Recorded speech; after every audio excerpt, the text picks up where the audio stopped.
किसान भाइयों नमस्कार। कृषि समाचार में आप सभी का स्वागत है। मैं हूं खुशबू मुस्कान। आइए सबसे पहले एक नजर डालते हैं आज के मुख्य समाचार पर। मछली पालन करने वाले किसान भाई रखे मछलियों के भोजन का विशेष ख्याल।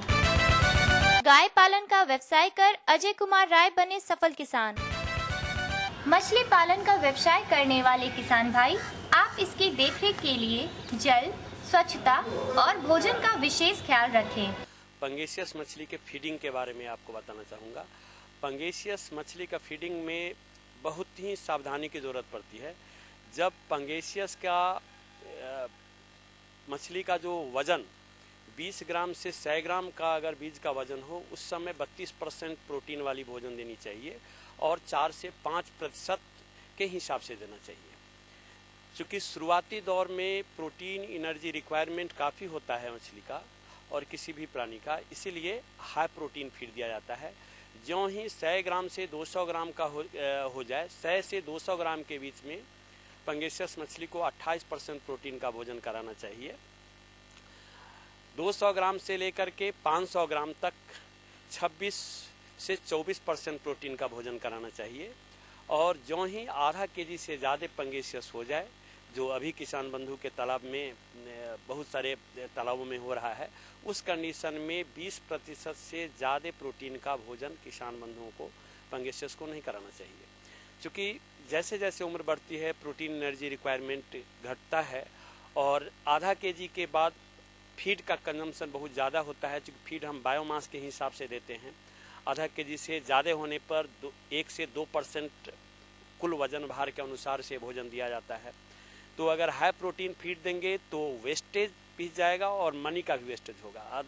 अतः किसान बंधु अगर ज़्यादा से ज़्यादा शुद्ध आमदनी कमाना चाहते हैं तो उनको जो ये फीडिंग स्ट्रेटजी है, शुरुआती दौर में 20 ग्राम से 100 ग्राम तक 32%, 100 ग्राम से 200-250 ग्राम तक 28%, 250 ग्राम से आधा केजी तक 24 से 26% और आधा केजी के बाद 20% के दर से 20% वाली प्रोटीन अगर खिलाते हैं 1 से 2% के दर से, तो ज़्यादा से ज़्यादा शुद्ध आमदनी वो ले सकते हैं। क्योंकि 60% खर्चा जो पंगेसियस मछली के पालन में है वो फीड पे आता है। तो फीड का कॉस्ट वो काफ़ी कट कर सकते हैं और उपजा उतना ही होगी जितना वो हाई प्रोटीन खिलाने से। अतः किसान बंधुओं से अनुरोध है कृषि दर्शन के चैनल के माध्यम से कि किसान बंधु किस स्टेज में किस तरह का कितना प्रोटीन का रिक्वायरमेंट है उसको समझते हुए जल कृषि विशेषज्ञों से सलाह लेते हुए अकॉर्डिंगली मछली के स्टेज के अनुसार फीडिंग कराएं। अगर मछली के स्टेज के अनुसार आप फीडिंग कराते हैं, वजन के अनुसार फीडिंग कराते हैं, तो निश्चित रूप से प्रति हेक्टेयर उत्पादन जो आप लेते हैं उसका आपको शुद्ध आय के रूप में ज़्यादा से ज़्यादा पैसे मिलेंगे। सफलता ना गरीबी देखती है और ना ही अमीरी, ये देखती है तो सिर्फ आपकी मेहनत और लगन। इस कहावत को सच कर दिखाया है भोजपुर जिला के किसान अजय कुमार ने। ये पिछले कई वर्षों से गाय पालन का व्यवसाय कर अपने क्षेत्र के किसानों के लिए प्रेरणा स्रोत बने हुए हैं। 1986 में पहले तो भैंस रखी जाती थी। 1986 में गाय खरीद कर आई और उसका बच्चा हुई बछिया, और उसी से बढ़ते बढ़ते आज हमारे पास 14 गाय और बाछी मिलाकर है।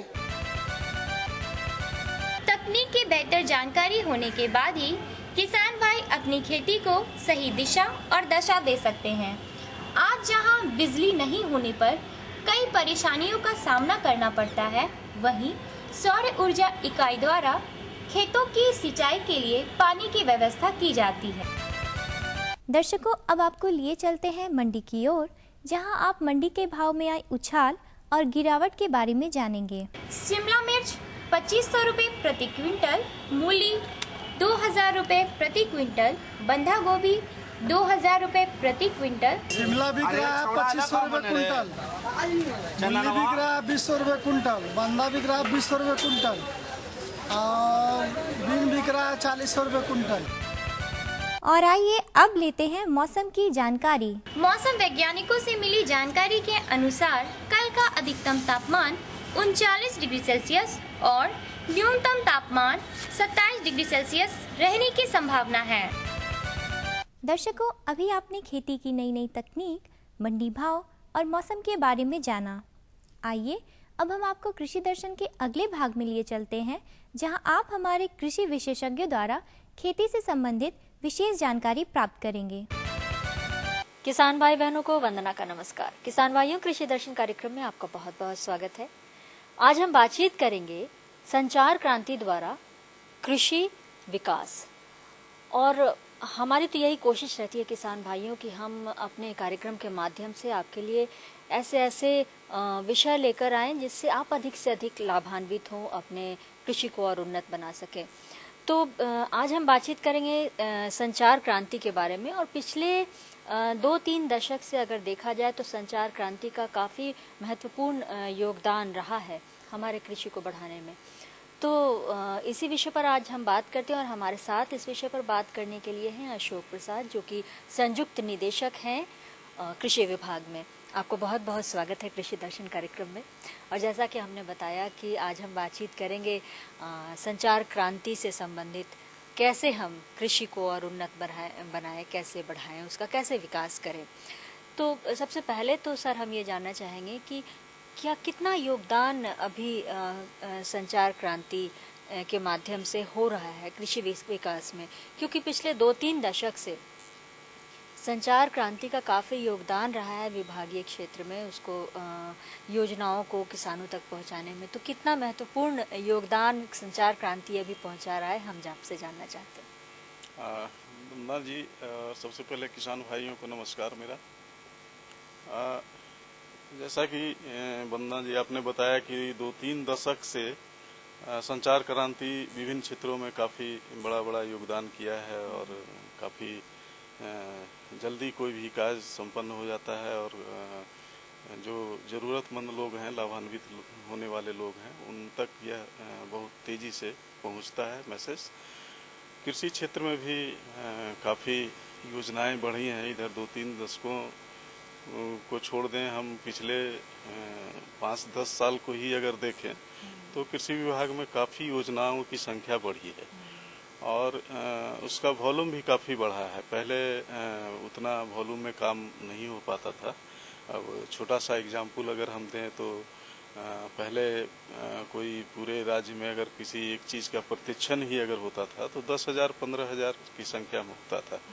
आज हम लाखों की संख्या में करते हैं, और इसकी मॉनिटरिंग के लिए या उस योजना के संबंध में हम किसानों तक मैसेज सही समय पर और सही जानकारी दे पाएँ, इसके लिए संचार क्रांति का बहुत बड़ा महत्व हो जाता है यहाँ कृषि क्षेत्र में भी। और इसमें कृषि विभाग भी काफ़ी आगे बढ़कर काम किया है। इसमें रेडियो के माध्यम से हो, दूरदर्शन के माध्यम से हो, हम योजनाओं की जानकारी किसानों तक दे पाते हैं। किसान भाइयों, यहाँ वक्त चला एक छोटे से सूचनात्मक अंतराल का। हम जल्द हाजिर होते इस अंतराल के बाद। ये लो और बताओ। बस। अरे ये क्या भैया जी, बस इतनी सी रासायनिक खाद? किसानी छोड़ रहे हो क्या? किसानी नहीं, नादानी छोड़ रहे हैं। मिट्टी की जांच कराई है। अब तो लालाजी जितनी जरूरत है उतने ही उर्वरक खेत में डालेंगे। हाँ, किसान भाई आज ही अपने जिले की नजदीकी भूमि परीक्षण प्रयोगशाला में मिट्टी की जांच जरूर करवाएं और मिट्टी में पोषक तत्व, नमी व पौधे के विकास को देखते हुए केवल जरूरत के अनुसार ही पोषक तत्व डालें। और हाँ, मिट्टी में गंधक, जस्ता, बोरोन जैसे सूक्ष्म पोषक तत्वों का पता लगाना भी न भूलें। उर्वरक और जैविक खाद के सही उपयोग से भूमि का उपजाऊपन बनाए रखें, उत्पादकता बढ़ाएं, खर्चा घटाएं और बहुमूल्य विदेशी मुद्रा बचाने में भी सहयोग दें। और हाँ, धीमी गति से नाइट्रोजन उपलब्ध कराने वाले उर्वरकों जैसे नीम लेपित यूरिया को प्राथमिकता दें और यूरिया का पत्तों पर छिड़काव करें। अरे वाह, तू तो सचमुच समझदार हो गया रे। अधिक जानकारी के लिए संपर्क करें जिला कृषि अधिकारी या किसान कॉल सेंटर। नई तकनीक सभी को अच्छी लगती है। मैंने भी अपने खेत की तैयारी, बुआई, जुताई, गहाई वगैरह के लिए छोटी मशीनें अपनी जरूरत के हिसाब से खरीदी। मैंने अपने खेतों में मशीन का प्रयोग किया तो काम जल्दी और आसान हो गया। खेती में मशीनों के इस्तेमाल के बाद मुझे मिली भरपूर पैदावार और ज्यादा मुनाफा। छोटी मशीनें तो हमारी अपनी अपनी हैं, लेकिन बड़ी मशीनें हमने समूह बनाकर खरीदी। किसान भाइयों और बहनों, आप भी उन्नत मशीनों और उपकरणों की खरीद पर वित्तीय सहायता का लाभ उठाएं, अपनी आमदनी बढ़ाएं और खुशहाली पाएं।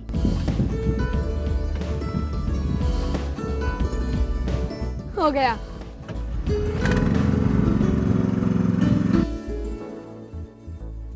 मैंने सोच लिया है, मैं तुझे कृषि का इंजीनियर ही बनाऊंगा।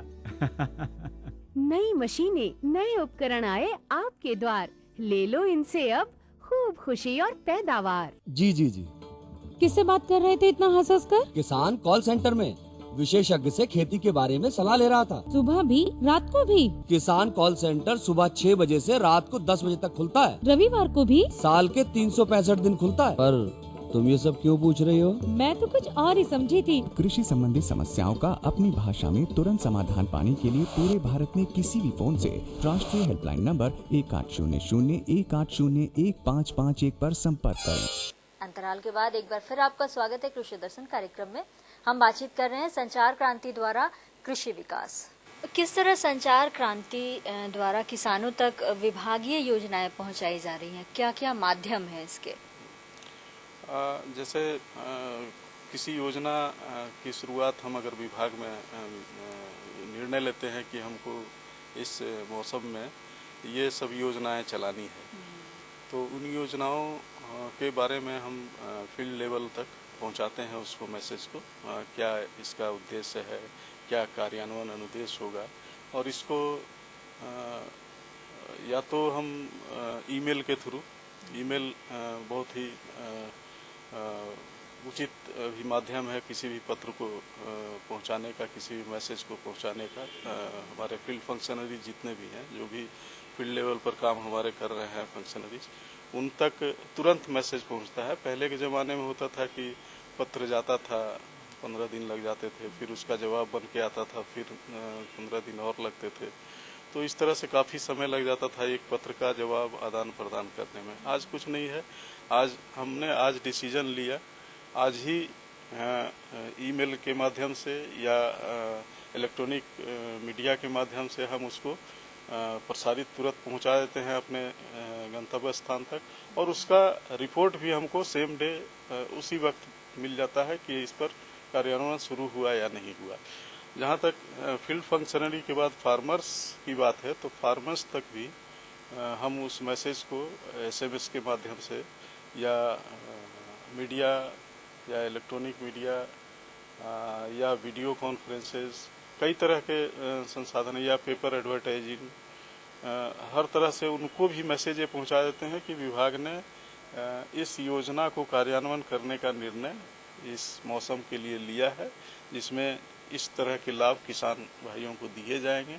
और ये मैसेज प्रचार प्रसार के माध्यम से कर दिए जाते हैं, और इसका जो कार्यान्वयन है उसकी मॉनिटरिंग बिल्कुल ही संचार तंत्र जो हमारा आज के डेट में है, इलेक्ट्रॉनिक ये इंटरनेट सिस्टम जो है, ईमेल के माध्यम से, या जो हम कुछ योजनाओं के लिए सॉफ्टवेयर का भी निर्माण किए हैं, जिसमें कि किसान स्वयं आवेदन दे सकता है अगर उनको जानकारी हो गई है हमारे प्रिंट इलेक्ट्रॉनिक मीडिया के माध्यम से कि ये योजना चल रही है, इसमें इस तिथि तक हमको आवेदन ऑनलाइन ही भर देना है, हमको ऑफिस भी नहीं जाना है, तो ऑनलाइन वो इंटरनेट पर जा करके उसको भर देते हैं, और उसका जो सैंक्शन है, जो DO स्तर से होना है, ब्लॉक स्तर पर होना है या राज्य स्तर पर होना है, वहाँ वो पदाधिकारी जो रिस्पॉन्सिबल होते हैं उसको सैंक्शन कर देते हैं। जैसे ही सैंक्शन होता है उनके मोबाइल पर मैसेज जाता है कि आपका अमुक योजना है जो कि स्वीकृत हो गया है, और आप उसका लाभ लेने के लिए फलाने तारीख को आ जाइए। इस तरह के मैसेज हम इंटरनेट के माध्यम से, SMS के माध्यम से उन तक पहुंचा देते हैं, ताकि वो किसान जो उसको बेनिफिट लेना है और वो तुरंत उसको ले सके। अभी पहले क्या सिस्टम था कि लोग गांव-गांव जाकर के प्रचार करना होता था, अब वैसा नहीं है। अब जो ये संचार क्रांति जो आया है उसमें प्रचार प्रसार जिस माध्यम से भी हो, इलेक्ट्रॉनिक मीडिया के माध्यम से हो या रेडियो के माध्यम से या दूरदर्शन के माध्यम से, जिस माध्यम से भी हो, किसान को यह मालूम हो जाता है तुरंत कि यह इस मौसम में यह योजना चलने वाली है, और उसके अनुसार से क्या करना है। अगर ऑनलाइन करना है तो किसान कहीं भी रहें, अगर उनके यहाँ अगर कोई सुविधा नहीं है तो ब्लॉक स्तर पर जो हमारे पदाधिकारी हैं वहाँ पर भी जा कर के उसको ऑनलाइन फॉर्म भरने के लिए उनको कह सकते हैं। वहाँ से फॉर्म का भरने के बाद उनको एक रिसिप्ट मिलेगा और जैसे ही योजना स्वीकृति चाहे जिस स्तर पर हो, ब्लॉक स्तर पर, जिला स्तर पर, राज्य स्तर पर, वो स्वीकृति जैसे ही होगा उनको मैसेज मिल जाएगा कि मेरी योजना स्वीकृत की जा चुकी है और हमको इसमें लाभ मिलेगा और कहाँ पर लेना है उनको वहाँ पर पहुँच करके वो लाभ ले लेना है। किसान भाइयों, यहाँ वक्त चला एक छोटे से सूचनात्मक अंतराल का। हम जल्द हाजिर होते इस अंतराल के बाद। यूरिया का स्वदेशी उत्पादन 70 लाख टन बढ़ाने के लिए 6 उर्वरक संयंत्रों का उद्धार किया जा रहा है। FCIL के गोरखपुर, सिंदरी, तलचर और रामागुंडम संयंत्र, HFCL की बरौनी इकाई और BVFCL की नामरू फोर्थ। सोने पर सुहागा ये है कि देश में अब बनेगा सिर्फ नीम लेपित यूरिया, क्योंकि इससे होगा किसानों का फायदा ही फायदा। अनाज का उत्पादन 10% तक बढ़ेगा। बढ़ेगी 10 से 15% नाइट्रोजन क्षमता। किसानों के हित में बड़ा कदम, प्रधानमंत्री कृषि सिंचाई योजना। हर खेत को पानी, प्रति बूंद अधिक उपज। सिंचाई के सही तरीकों और जल संरक्षण की नई तकनीकों के साथ बढ़ेगा जमीन का जल स्तर। जिला स्तर पर होंगी सिंचाई योजनाएं। असिंचित क्षेत्रों तक पानी पहुंचाकर बढ़ेगा उत्पादन। भारत सरकार की विशाल योजना, प्रधानमंत्री कृषि सिंचाई योजना। अंतराल के बाद एक बार फिर आपका स्वागत है कृषि दर्शन कार्यक्रम में। हम बातचीत कर रहे हैं संचार क्रांति द्वारा कृषि विकास। ये बहुत अच्छी बात बताई सर आपने कि कृषि को भी अब जो है वो इंटरनेट से पूरी तरह कनेक्ट किया जा रहा है, ताकि ज़्यादा से ज़्यादा और जल्दी से जल्दी योजनाएं किसान तक पहुंच सकें और वो अधिक से अधिक इसका लाभ उठाएं। अच्छा, ब्लॉक स्तर पर या ज़िला स्तर पर किस तरीके से आप काम होता है, आपकी विभाग की योजनाएं चलाई जाती हैं? जैसे KVK, हम कृषि विज्ञान केंद्र की बात करें तो कितना सहयोग ऐसे केंद्रों से मिलता है? KVK जो कृषि विज्ञान केंद्र है वो उनसे भी काफ़ी सहयोग मिलता है। वो अभी जैसे बिहार कृषि विश्वविद्यालय जो हमारा सबौर में है और उनसे संबंध करीब 28 या उससे भी ज़्यादा थोड़ा कृषि विज्ञान केंद्र संबद्ध है।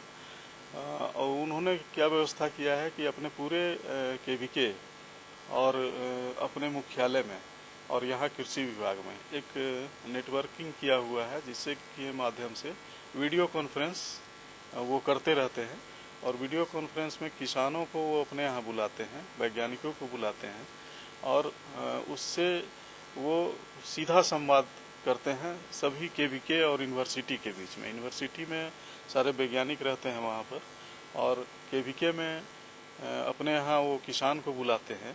उनकी जो समस्या है उनका सीधा संवाद वीडियो कॉन्फ्रेंस के माध्यम से अभी वो करते हैं। हमारे कृषि विभाग ने भी पिछले 7-8 महीनों से एक वीडियो कॉन्फ्रेंस की व्यवस्था की है, जिसमें कि हर जिले से जो भी योजनाएं हमारी चल रही हैं उसमें क्या प्रगति है, कहाँ क्या दिक्कत हो रही है, उसमें हमें क्या परिवर्तन करने की आवश्यकता है ताकि योजना सुचारू रूप से चल सके, या कोई और समस्या है जिलों में तो उसको हम तत्काल वीडियो कॉन्फ्रेंस के माध्यम से हम आपस में उसको संपर्क में रहते हैं कि किस तरह से कार्य को और आगे बढ़ाया जा सके। जिसमें 38 डिस्ट्रिक्ट में जो हमारा वहाँ NIC सेंटर है या बिस्वान का जो सेंटर है जहाँ की वीडियो कॉन्फ्रेंस की व्यवस्था रहती है, और हमारे विभाग में एग्रीकल्चर प्रोडक्शन कमिश्नर के कार्यालय कक्ष में या निदेशक कृषि के कार्यालय कक्ष में वीडियो कॉन्फ्रेंस की व्यवस्था है और वहाँ हर सप्ताह शुक्रवार को सभी जिला स्तर के पदाधिकारियों के साथ ये वीडियो कॉन्फ्रेंसिंग किया जाता है और पूरी योजनाओं की समीक्षा वहाँ की जाती है। अब इससे देखिए संचार, ये भी एक संचार का माध्यम हुआ और इसमें इतना बेनिफिट हो जा रहा है कि पहले हम बहुत दूसरे तरह से हम कोई भी मैसेज लेते थे, कहते थे यहाँ से लेटर भेजते थे, ईमेल हो चाहे जनरल लेटर हो कि हमको फलाना प्रतिवेदन आप भेजिए, तो 38 डिस्ट्रिक्ट से डिफरेंट डेट में डिफरेंट समय में आता था और उसको यहाँ फिर कंपाइल करते थे। अब वीडियो कॉन्फ्रेंसिंग होने से हम तुरंत उनसे पूछ रहे हैं वो हमको बता रहे हैं। हमको जैसे मालूम करना है कि आज के डेट में आपके यहाँ कितना फर्टिलाइजर स्टॉक में है, वो तुरंत हमको देख करके बताएंगे। और एक दिन में मतलब 2-3 घंटे का जो वीडियो कॉन्फ्रेंस होता है उसमें 38 डिस्ट्रिक्ट का पूरा फेस टू फेस हम उसका समीक्षा कर लेते हैं कि सामयिक रूप से भी, अब जैसे वर्षा के समय कहाँ वर्षा हो रहा है, नहीं हो रहा है, कितना आच्छादन हुआ, कितना हो सकता है, ये सब की समीक्षा हम तुरंत कर लेते हैं उसमें, जो कि पहले संचार व्यवस्था का अगर लाभ नहीं उठा रहे थे तो उस समय ये संभव नहीं हो पाता था। लेकिन अब हम उसको कर पा रहे हैं। अभी संचार